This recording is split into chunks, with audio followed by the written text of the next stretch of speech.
ఈ చాలా ప్రజాపాలన ప్రగతి ప్రణాళిక కార్యక్రమంలో భాగంగా వాళ్ళ నియోజకవర్గ స్థాయి కార్యక్రమం జరుగుతూ ఉంది.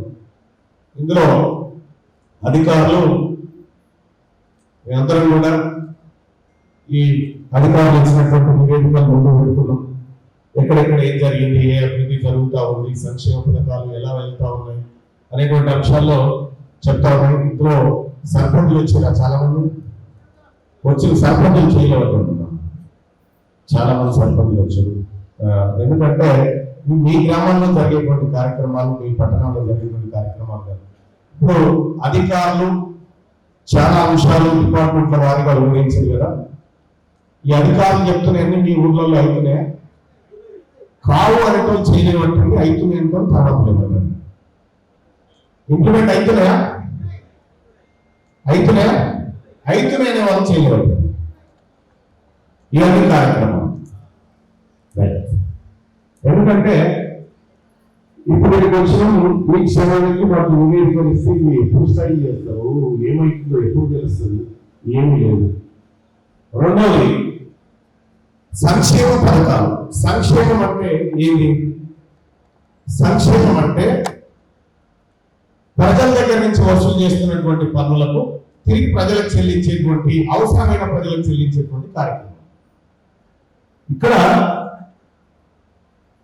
ఈ ఆలయ నియోజకవర్గంలో సరే ఆ ఇచ్చినటువంటి డాటాను కొంత అనలైజ్ చేసేటువంటి ప్రయత్నం చేసినటువంటి సందర్భంలో ఆలయ నియోజకవర్గంలో పథకాల విషయంలో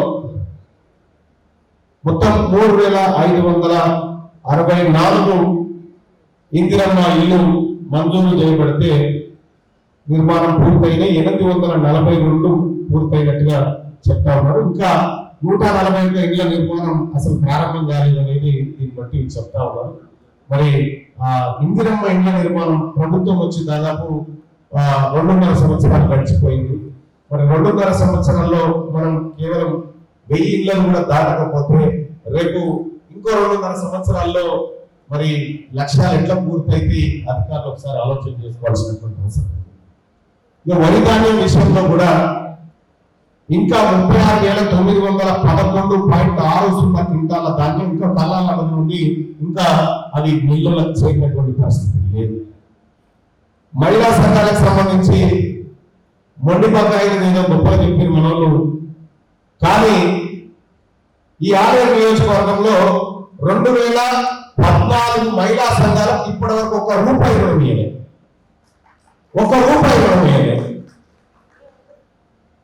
స్త్రీనిధి విషయానికి వస్తే స్త్రీనిధిలో కూడా ఇక్కడ యాదగిరిగుట్ట మండలంలో 64.73% రుణ పంపిణీ జరిగింది. మూడమండలంలో 73.3%, దుర్గపల్లి మండలంలో 29.74% మాత్రమే లక్ష్యం నెరవేరింది. మరి దీన్ని బట్టి సంక్షేమ పథకాలు ఏ విధంగా ముందుకు పోతున్నాయో మనం అర్థం చేసుకోవచ్చు.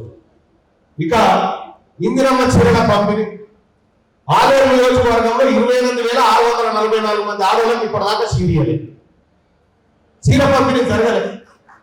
ఇందిరమ్మ ఇళ్ళకి కొత్త రేషన్ కార్డుల విషయానికి వస్తే 14,450 కుటుంబాలకు మాత్రమే కొత్త రేషన్ కార్డులు ఇచ్చి ఇంకా 1,853 మందికి రేషన్ కార్డు ఇవ్వలేదు. ఇంకా అలాగే గత ప్రభుత్వం అసలే గత ప్రభుత్వం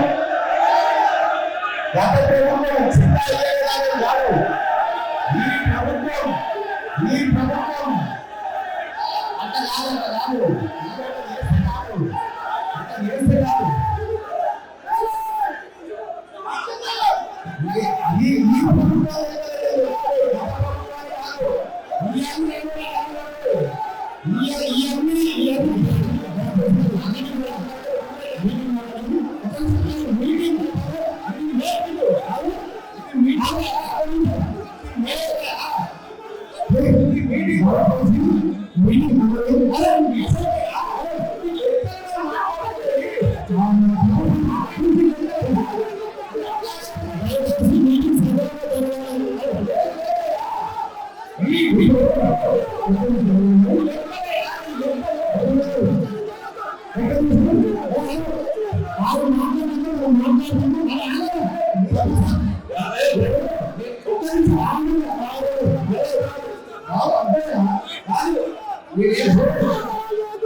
ఆయన రాజు రోజులు తీసుకుంటుంటే 20% 80%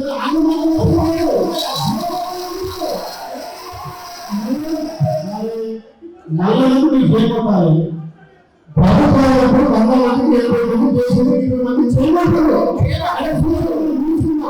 మీరు దయచేసి జరిగించు 20 మంది నా ముట్టుమల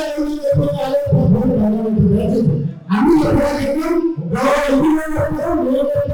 మళ్ళీ మాట్లాడేటువంటి అవకాశం ఉంది.